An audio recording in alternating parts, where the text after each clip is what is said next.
English ফুটবলে এবার বোরহামউড এফসির হয়ে আলো ছড়ালেন বাংলাদেশি বংশোদ্ভূত ফারহান আলী। মিডো পার্কে লিডস অনূর্ধ্ব-21 দলের বিপক্ষে 5-2 গোলের দারুণ জয় পায় বোরহামউড। দলের হয়ে একটি গোলের পাশাপাশি একটি অ্যাসিস্টও করেন ফারহান আলী। ইংল্যান্ডে জন্ম ও বেড়ে ওঠা, তবে তিনি বাংলাদেশি বংশোদ্ভূত, তাই তার সাফল্যে বাঙালির আনন্দ হবে বইকি।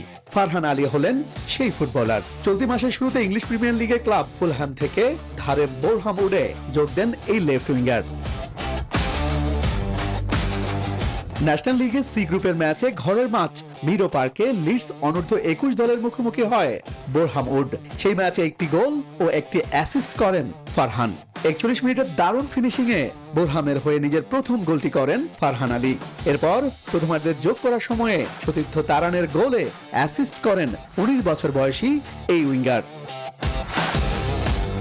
যুক্তরাষ্ট্রের এক নম্বর জিম চেইন গোল্ডস জিম এখন আবারও বাংলাদেশে। বসুন্ধরা আবাসিক এলাকা ও বসুন্ধরা সিটি শপিং মলে। তবে ম্যাচের 82 মিনিটে সুযোগ পেয়েও গোল করতে পারেনি ফারহান। তার শট দারুণ রিফ্লেক্সে ঠেকান লিডসের গোলকিপার কুক। গোলটি হলে নিশ্চিতভাবেই এই ফুটবলারকে নিয়ে আরো বেশি আলোচনা হতো।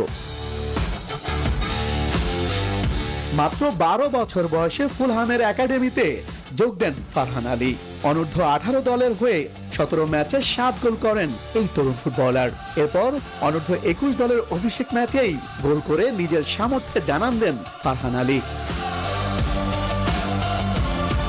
2025 সালে ফুলহ্যামের সঙ্গে প্রথম পেশাদার চুক্তিতে সই করেন এই উইঙ্গার। এরপর প্রিমিয়ার লিগ 2-এ অনূর্ধ্ব-21 দলের হয়ে কাটান দুর্দান্ত একটি মৌসুম। 21 ম্যাচে 6 গোল করার পাশাপাশি 9টি গোলে অ্যাসিস্ট করেন বাংলাদেশি বংশোদ্ভূত ফারহান আলী। ইশতিয়াক দীপু, নিউজ 24।